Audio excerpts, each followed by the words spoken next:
Ассалаумағалейкум, достарым. Бүгінгі тілекті мақалдатып достарыма арнағым келіп отыр. Төсектің тарлығы тарлық, пейілдің тарлығы қорлық деген мақал бар. Пейіліміз тарылмасын, пейіліміз тар болса, біз ешкіммен араласамаймыз. Кең болсаң, кем болмайсың дейді қазақта.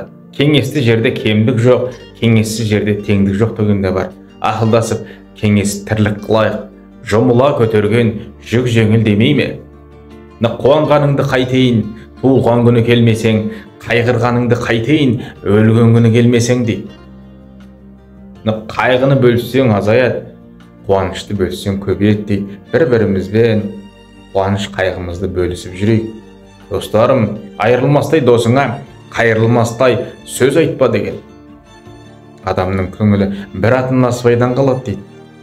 Сол үшін бір-бірімізге жақсы сөз сөйлейік. Жақсы сөздің жарымы ырыс демей ме? Жақсы адам сөздің шырынын іздейді екен. Ал енді жаман адам болса, сөздің шірігін іздейді екен. Досым ғой деп қалжыңдасып, шүйіркелесіп, әзілдесіп жатқан кезде сөзден ілік іздеп, шағастасып жүрмейік, достарым. 90 ауыз сөздің тобықтай түйініне келетін болсақ, ай көрмесе ағайын жат дейді. Ал енді жыл көрмесе жолдасың жат деген.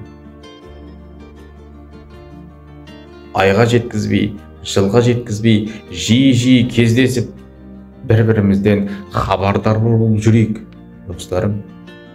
Ердің несі артық дейді? Ептестерген сөз артық екен. Ал енді жердің несі артық дейді? Бір-екі уыс шөп артық екен ағайын. Ал енді қойдың несі артық? Қос табақта ет артық екен. Ал енді достың несі артық дегіңіз келіп тұрған шығар. Осы сөзіңнің өзі артық. Дос туралы қазақта мақал өте көп. Досың ауырса ыңқылда дегенде бар. 100 теңгең болғанша 100 досың болсын дейді. Еліміз аман, жұртымыз тыныш болсын, достарым. Аман болыңдар.